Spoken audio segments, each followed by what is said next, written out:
Hello friends, इस video में हम लोग रीजनिंग का प्रैक्टिस करेंगे। जो भी SSC GD, railway group D या एनटीपीसी के एग्ज़ाम देने जा रहे हैं उनके लिए वीडियो बहुत ही महत्वपूर्ण है। और इसमें आप से 25 या 30 रीजनिंग के सवाल कराए जाएंगे, जिसे आप प्रैक्टिस कीजिएगा। पहले वीडियो को आप रोक लीजिएगा, खुद से प्रयास कीजिएगा। यदि नहीं बनेगा तो फिर से आप उसको चालू करके फिर से देखिएगा। तो आप इस तरह से उसका प्रैक्टिस कीजिएगा और मैं उसमें बताऊंगा कि किस तरह से आपको एग्ज़ाम में क्वेश्चन बनाने चाहिए और एग्ज़ाम में कैसे क्वेश्चन छोड़ने चाहिए। क्योंकि एग्ज़ाम में आपको बहुत ज़्यादा नॉलेज है, उससे भी एग्ज़ाम नहीं निकलता है। आपको थोड़ी सी रणनीति भी चाहिए होती है। तो कैसा क्वेश्चन छोड़ना चाहिए और कैसा क्वेश्चन बनाना चाहिए, इसके बारे में भी हम लोग चर्चा करेंगे। टाइम आपको लिमिटेड टाइम में ज़्यादा क्वेश्चन करने होते हैं, इसलिए मुझे ये आप लोगों को नॉलेज ज़रूर होना चाहिए कि कैसे क्वेश्चन को हमको छोड़ना भी चाहिए। और ये घर पर ही प्रैक्टिस के दौरान तय कर लिया जाता है कि कैसे क्वेश्चन को हम एग्ज़ाम में नहीं बनाएंगे और कैसे क्वेश्चन को बनाएंगे। होता क्या है कि आप एग्जाम देने जाते हैं और वहाँ पर किसी क्वेश्चन को अटेम्प्ट कर लेते हैं। अटेम्प्ट करने के बाद 20 सेकंड, 30 सेकंड, 40 सेकंड, 1 मिनट समय बर्बाद कर देते हैं। आंसर भी नहीं आता है, आपका टाइम भी बर्बाद हो जाता है। इससे होता क्या है कि हल्का क्वेश्चन आपसे जो बनने लायक था वो भी नहीं बन पाता है। तो इसलिए हमें घर पर ही प्रैक्टिस के दौरान ये सब तय करना होगा कि कैसे क्वेश्चन को छोड़ना है और कैसे क्वेश्चन को बनाना है। तो चलिए हम इसके साथ साथ ये सब कुछ बताएंगे आपको कि कैसे क्वेश्चन अटेम्प्ट किए जाते हैं, कैसे क्वेश्चन छोड़े जाते हैं, और साथ ही साथ उस क्वेश्चन से रिलेटेड जो भी कंसेप्ट आएंगे मैं आपको बताते जाऊंगा। और यदि आपको रीजनिंग में या मैथ में या साइंस में किसी भी चैप्टर से, किसी भी टॉपिक से आपको कोई भी दिक्कत हो तो आप मुझे ज़रूर कमेंट कीजिए। मैं उस पर आपको वीडियो बना के समझा दूंगा, ताकि आपके एग्जाम जो भी आने वाला है वो आप सफलतापूर्वक क्रैक कर सकें। आपको किसी भी तरह की दिक्कत नहीं होनी चाहिए, कोई भी कन्फ्यूजन नहीं रहना चाहिए। तो मैं अपने तरफ से भरपूर हेल्प करूँगा, आप बस मेहनत करते जाइए और ये एग्ज़ाम आप आखिरी समझ करके तैयारी कीजिए।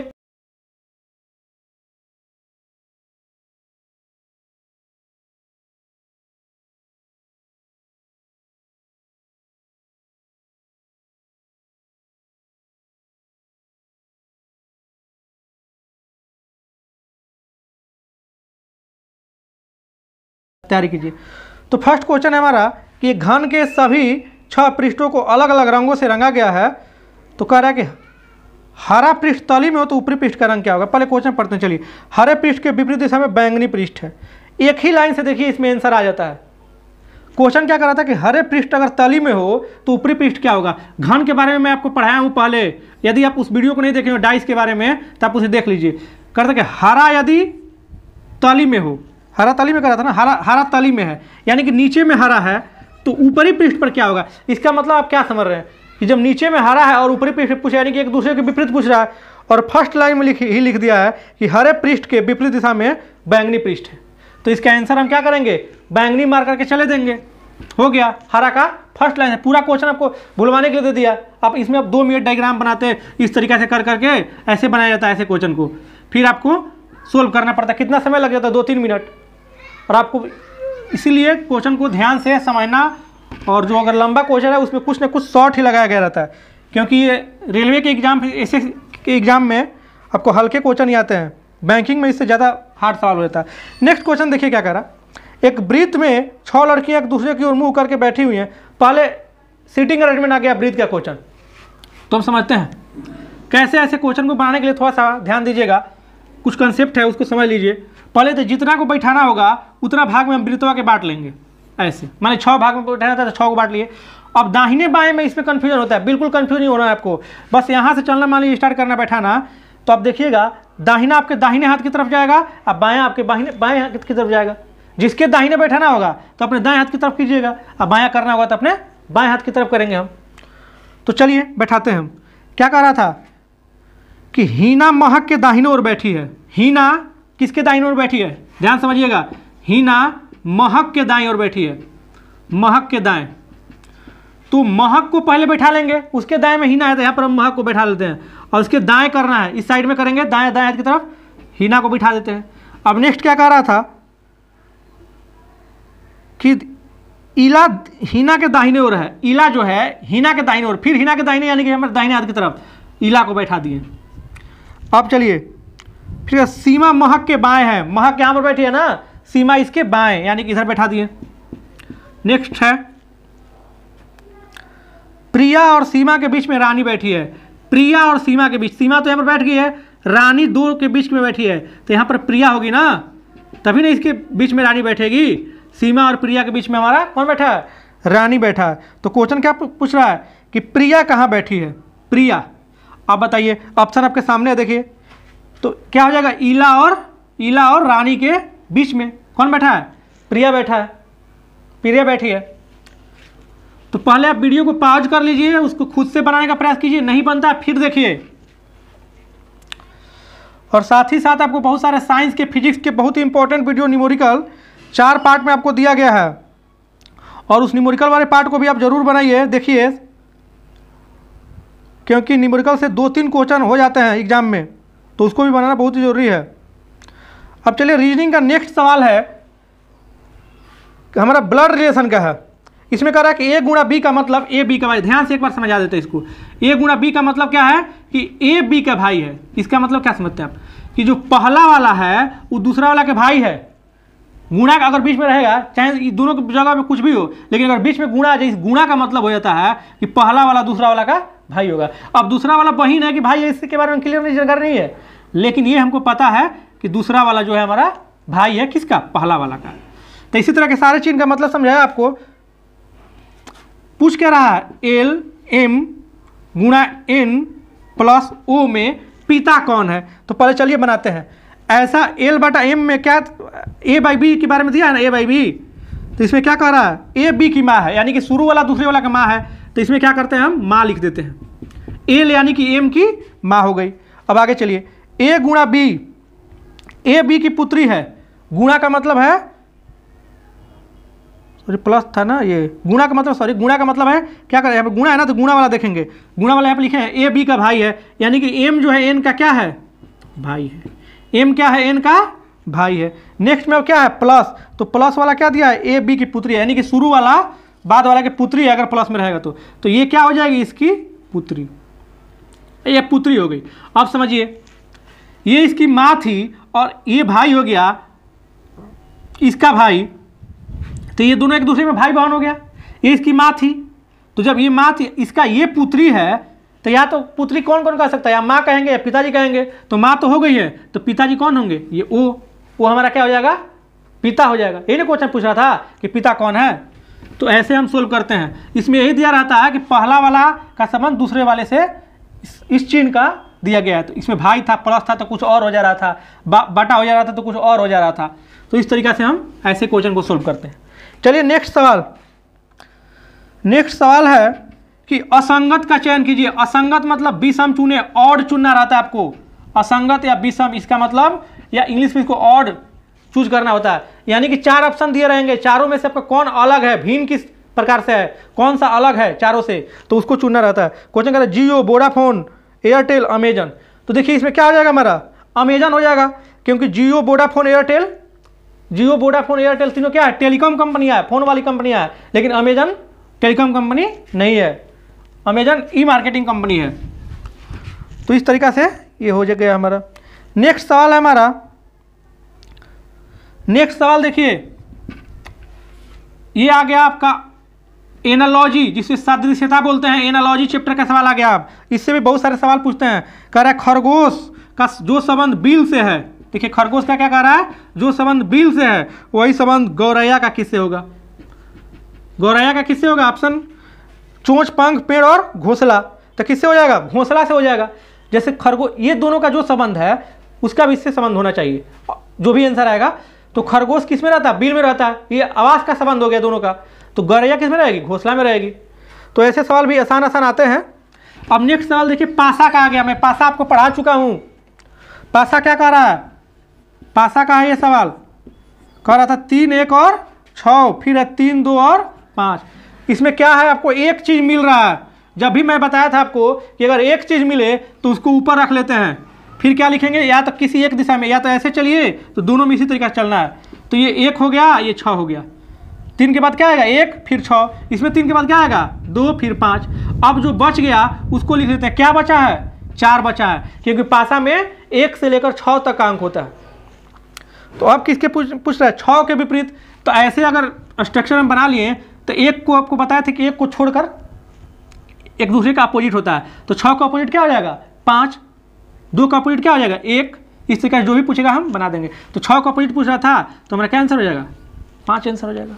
या फिर आप डायरेक्ट भी ऐसे, इसमें कोई कन्फ्यूजन नहीं है, इसमें किसी तरह का गलत नहीं हो सकता है, इसमें थोड़ा सा डाउट हो सकता है कभी कभार, लेकिन इसमें ऐसे भी डायरेक्ट बन जाएगा कि अगर दोनों में ऊपरी सतह पर 3 है तो एक साइड में ये दोनों हो जाएगा, उस दूसरे साइड में वो दोनों हो जाएगा, तो 6 के विपरीत क्या हो गया 5। लेकिन आप वैसे ही बनाइएगा, आपका क्लियर एकदम हो जाएगा, उसमें कोई डाउट नहीं है। जिसको मेरा आवाज़ तेज लगता हो या फास्ट लगता है बोल रहे हैं तो यूट्यूब में जाकर स्लो मोशन कर लेंगे, या जिनको स्लो लगता होगा वो फास्ट कर लेंगे। ये सब टेक्नोलॉजी से आप कर सकते हैं, उसमें कोई ये नहीं है। अब देखिए ऐसे सवाल आपको मैं बता रहा हूँ, ये क्या आ गया, ऐसे सवाल को आपको पहले देखना, एक नज़र सिर्फ डालना है, नहीं तो बेटर होगा कि पहले छोड़ ही दीजिए, लास्ट में आपका टाइम बचेगा तो बनाइएगा। इसको श्रृंखला बोलते हैं। इसमें क्या होता है कि गड़बड़ होने का चांस, टाइम टेकन हो सकता है, इसलिए ऐसे क्वेश्चन को हम पहले फर्स्ट अटेम्प्ट में नहीं बनाने का प्रयास करेंगे। दोबारा आएंगे तो कर लेंगे, टाइम बचेगा तो, नहीं बचेगा तो फिर कोई बात नहीं है, क्योंकि इसमें ज़्यादा टाइम अगर लग जाएगा, अगर नहीं बनेगा तो ज़्यादा टाइम लग जाता है और नर्वसनेस भी आ जाती है। इसलिए एग्जाम में प्रयास यही किया जाता है कि आप पहले इजी क्वेश्चन बनाएं। अब इसमें हमको व्हाट की जगह पूछ रहा था, व्हाट की जगह पे दिमाग इसमें लगाना है, कैसे चलेगा। इसका उपाय यही है ऐसे क्वेश्चन को बनाने का कि आप घर पर बहुत सारे क्वेश्चन का प्रैक्टिस किए रहिए, ऐसे ऐसे बहुत सारे, तो आपका दिमाग खुला रहेगा, तो हो सकता है पकड़ा जाए। तो चलिए इसमें क्या दिमाग लगाए मैं डायरेक्ट आपको बता देता हूँ। आप ऐसे पॉज करके सोच सकते हैं, लेकिन उसमें टाइम किल होगा, लेकिन आप पहले पॉज करके एक बार 2 बार दिमाग लगाइएगा तो ही आप समझिए, सोल्यूशन देखिएगा। तो देखिए क्या कह रहा है इसमें, इसमें आप इसको दोनों को जोड़िए तो 8 7 15 2 1 3, इसको भी जोड़िए तो 35। आप क्या देख रहे हैं, इन दोनों का जोड़ इन दोनों को जोड़ के बराबर हो रहा है, इसमें भी वही हो रहा है, इन दोनों का जोड़ इसमें देखिए 37 और 7 38, इसमें भी जोड़ने पर आ जा रहा है 38। तो इसको क्या करेंगे, इन दोनों को भी जोड़ेंगे तो इन दोनों को जोड़ने पर आ जा रहा है 43, तो इन दोनों को जोड़ने पर भी आना चाहिए 43। तो यहाँ पर क्या होना चाहिए 23, 23 और 20 जोड़ेंगे तो हमारा हो जाएगा 43।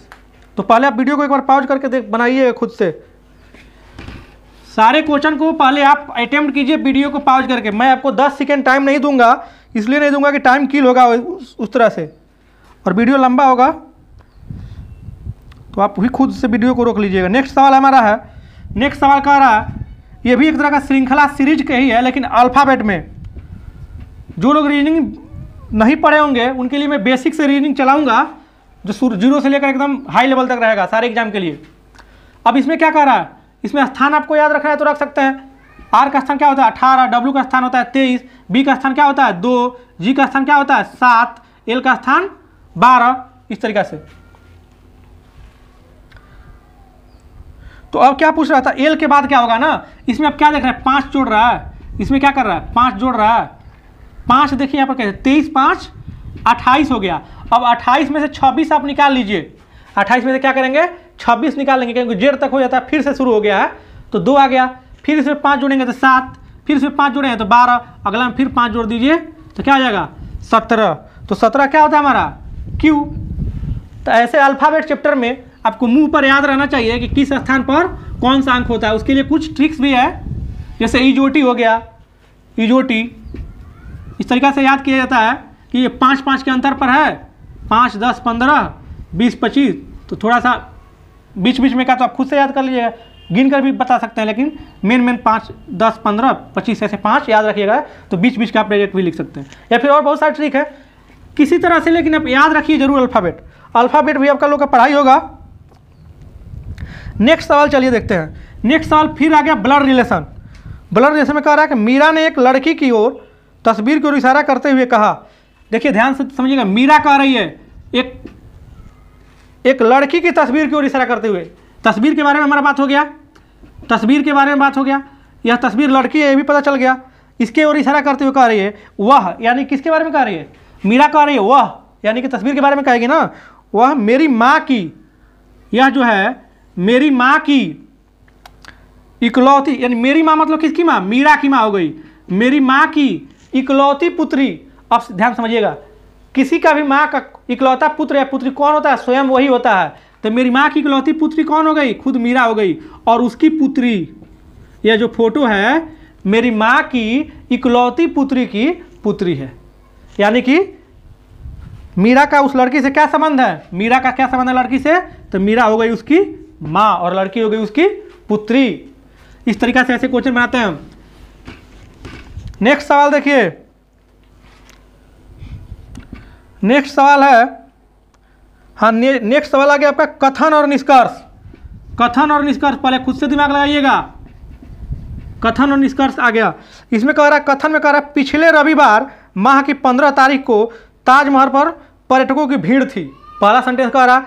दूसरा कथन कह रहा है कि प्राधिकारियों ने माह की 17 तारीख को से मरम्मत हेतु ताजमहल को बंद रखने का निर्णय लिया गया था। ये कथन हो गया। अपने ऑप्शन में देखिए क्या लिखा है। पहला कह रहा है कथन एक कारण है और कथन 2 उसका प्रभाव है। तो कथन एक, पिछले रविवार माह की 15 तारीख के ताजमहल के पर्यटकों की भीड़ थी। अगर 15 तारीख को पर्यटकों की भीड़ थी तो पहले का ऑप्शन क्या करा कि कारण है उसका, किसका, दूसरा का। तो पर्यटक की भीड़ की वजह से ऐसा थोड़ी है कि ताजमहल खराब हो जाएगा और उसको मरम्मत करने के लिए रख दिए, मरम्मत कराया जाएगा। तो पहला दूसरा का कारण नहीं है। ये कह रहा है कि पहला कारण है, दूसरा क्या है, प्रभाव है। लेकिन ये क्या हो जाएगा, हमारा गलत हो जाएगा। दूसरा कह रहा था, दूसरा ऑप्शन कह रहा है कथन 2 कारण है और कथन 1 उसका प्रभाव है। हाँ, कथन 2 कारण हो सकता है कि 17 तारीख को प्राधिकारी क्या लिया होगा निर्णय कि हम ताजमहल को मरम्मत करेंगे, इसलिए उससे पहले ही ताजमहल का छुट्टी था, रविवार था, तो उसकी वजह से ज़्यादा भीड़ भी लग गई, क्योंकि पहले से निर्णय लिया गया कि 17 तारीख से बंद रखा जाएगा ताजमहल को कुछ दिनों के लिए मरम्मत के लिए, इसलिए उसके कारण 15 तारीख को हमारा भीड़ हो गया। ये इसका आंसर सही होगा। नेक्स्ट देखिए, नेक्स्ट सवाल है, ये क्या कह रहा है कि इसमें भी असंगत चुनना है। असंगत यानी कि वर्गीकरण क्लासिफिकेशन, विषम चुने। चैप्टर का नाम है ऑड, तो उसी से संबंधित है। काली मिर्च, इलायची, प्याज और लौंग। अब देखिए सारा मसाला है, प्याज मसाला थोड़े है, तो प्याज हमारा सही आंसर होगा। नेक्स्ट सवाल है, नेक्स्ट सवाल कह रहा है, अब ये देखिए ये भी एक तरह का श्रृंखला से ही है। P15, T19 और उसके बाद दिया हुआ है X तब व्हाट। आप क्या देख रहे हैं, P का होता है 16, 16 से 1 कम कर दिया 15। T का होता है 20, 20 से 1 कम है 19। 23 एक से क्या होता है 24, तो 24 से 1 क्या हो जाएगा हमारा 23।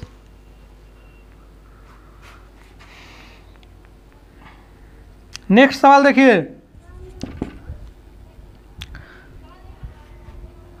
नेक्स्ट सवाल है हमारा, नेक्स्ट है 15, 7, 8, 9 को क्या कहा जा रहा है, XTZAL, और फिर दिया है 2346 को कहा जा रहा है NPSU, और क्वेश्चन पे क्या पूछ रहा है 9, 8, 2, 1, 6 को क्या कहा जाएगा। ये आप समझिएगा क्वेश्चन कूट भाषा में। कूट भाषा यानी कि एक कोडिंग डिकोडिंग का सवाल आ गया। कोडिंग डिकोडिंग में क्या होता है कि एक कोड दिया रहता है, उसका अर्थ दिया है कि ये हो गया, फिर एक और कोड दिया रहेगा, उसका अर्थ ये हो गया। तो अब बताना रहता है, आपसे सवाल पूछेगा कि उन दोनों के हिसाब से इस कोड का मतलब क्या होगा। कूट भाषा यानी कि कोडिंग डिकोडिंग वही चैप्टर है। तो ऐसे क्वेश्चन में आप क्या देख रहे हैं कि इन दोनों में जो जो अंक आए हैं वही अंक इसमें भी आए हैं। यदि दोनों के अंकों को मिलाकर के तीसरा अंक बना है तो इन दोनों के अल्फ़ाबेट को मिलाकर के ही तीसरा अल्फ़ाबेट हमारा बनेगा। इसमें देखिए 9 था, लास्ट में एल है, तो इसमें अंक में क्या है 9, यानी कि 9 का हो जाएगा हमारा एल। 8 है, 8 दूसरा स्थान पे है, ए है तो ए लिख देंगे।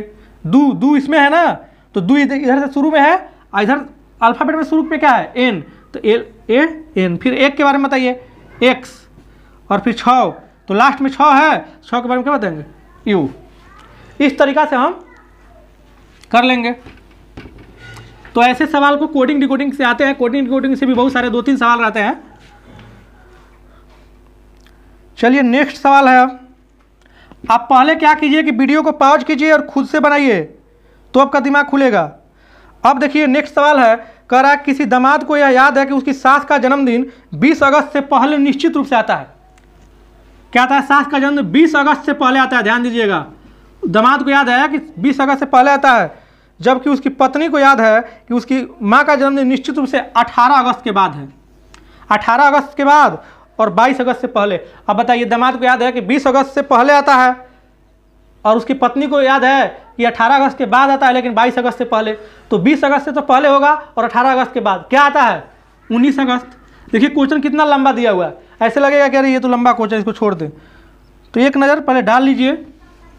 और क्वेश्चन पे आपको 2 सेकंड देते देते ही आपको समझ में आ जाना चाहिए कि ये क्वेश्चन बनाना है कि हमको नहीं बनाना है। और इसको करने के लिए आपको प्रैक्टिस की ज़रूरत होता है घर पर। और घर पर आप जितना सारा प्रीवियस ईयर्स क्वेश्चन है एग्जाम देने से पहले उसको मैथ रीजनिंग का पूरा करके जाइए।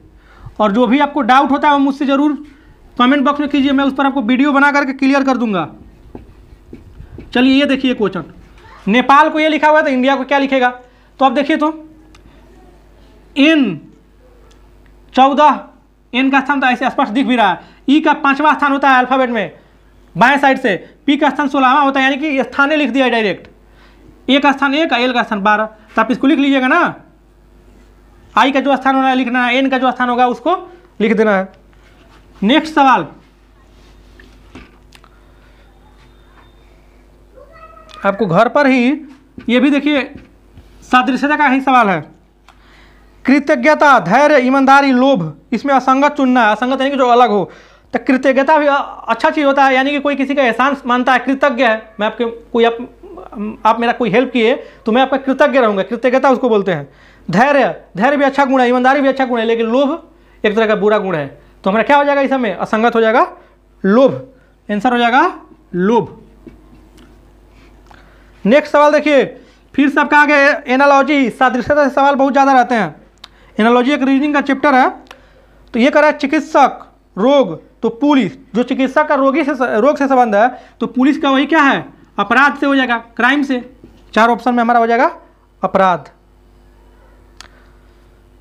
अब एक और देखिए ऐसा क्वेश्चन आ गया, फिल इन द ब्लैंक्स वाला है। एक तरह का ये भी श्रृंखला ही होता है, पजल टाइप का। अब इसमें क्या कह रहा है देखिए, 4, 6, 3 है हमारा, 6, 8 और 5 है, 7, 8 और 6 है, 46, 70 और 8। इसके क्या पूछ रहा है? तो आप क्या देख रहे हैं, इसमें गुणा कीजिए तो 7 6 42, 42 4 46, 8 8 64, 64 6 70, 6 5 30, 30 3 33। यदि दिमाग में चढ़ गया तो 1 सेकंड में बन जाएगा, नहीं चढ़ेगा फिर हमको टाइम भी खींच सकता है। नेक्स्ट सवाल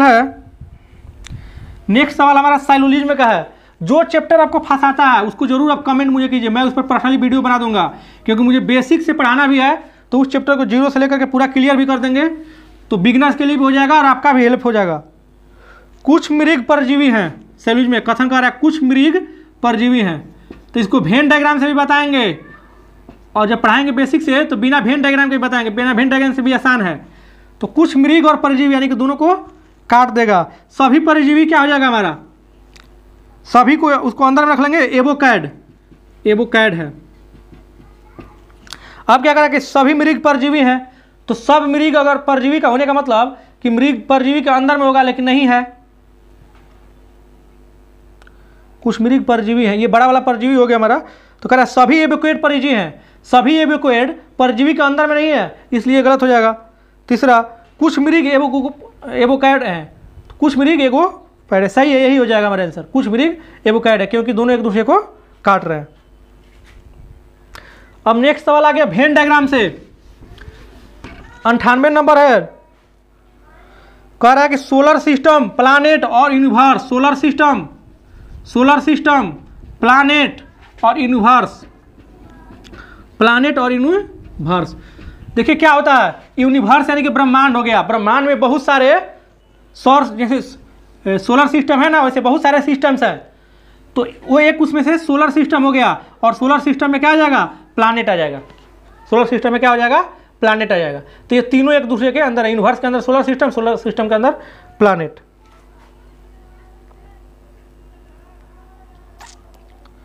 एक और क्वेश्चन लास्ट 100 नंबर, ये अब इस शिफ्ट का टोटल रीजनिंग का क्वेश्चन हम लोग बना लिए। 100 नंबर देखिए, 100 नंबर क्वेश्चन क्या कह रहा है? बिजनेस क्लास के टिकटों की कीमत 50,000 रखी गई है, जो बहुत अधिक है। कह रहा है कि कथन पर विचार कीजिए और बताएं कि दी गई कौन सी धारणाएं कथन में निहित है। यानी कि जो कथन में हमारा धारणा दिया गया है, कथन में क्या सोच करके उस कथन को कहा गया है, कथन को कहने से पीछे क्या उसकी धारणा है, ये हमको बताना होता है। तो पहला कार्य धारणा है अन्य क्लास के टिकटों की कीमत उचित रखी गई है। पहले तो बिजनेस क्लास की बात हो रहा है, तो अन्य क्लास तो आया नहीं, उसको तो भूलिए। पहले निगेटिव में नहीं जाना होता है हमें, पहले जो दिया है उसके अनुसार ही चलते हैं। तो अन्य क्लास के बारे में कोई चर्चा नहीं है। दूसरा ऑप्शन क्या है कि बिजनेस क्लास के टिकट के भुगतान के लिए 50,000 एक बहुत बड़ी धनराशि है। तो सही है, क्योंकि बहुत क्वेश्चन में कथन में भी कह रहा था जो बहुत अधिक है, बहुत अधिक है, बिजनेस क्लास के टिकटों की कीमत 50,000 रखी गई जो बहुत अधिक है, यानी कि बिजनेस क्लास के टिकट के भुगतान के लिए 50,000 एक बहुत बड़ी धनराशि है। यही सोच करके उस कथन को कहा गया है। तो इस तरीका से हम लोग एक शिफ्ट के पूरा रीजनिंग कर लिए, और ऐसे ही हम रीजनिंग की प्रैक्टिस करेंगे सप्ताह में 1-2 दिन। और उससे पहले आपको जो भी रीजनिंग में कन्फ्यूजन है आप मुझसे ज़रूर कमेंट करके बता दीजिएगा, ताकि मैं उसे आपका क्लियर कर सकूं रीजनिंग के किसी भी पोर्शन में, चाहे मैथ के भी किसी भी पोर्शन में। तो चलिए नेक्स्ट वीडियो में मिलते हैं। और इसमें पहले आप पॉज कर करके वीडियो को बनाइएगा, क्वेश्चंस को बनाइएगा, ये नहीं कि सीधे सीधे देखने लगेगा सोल्यूशन, तो कोई फायदा नहीं होगा। तो नेक्स्ट वीडियो में मिलते हैं, धन्यवाद।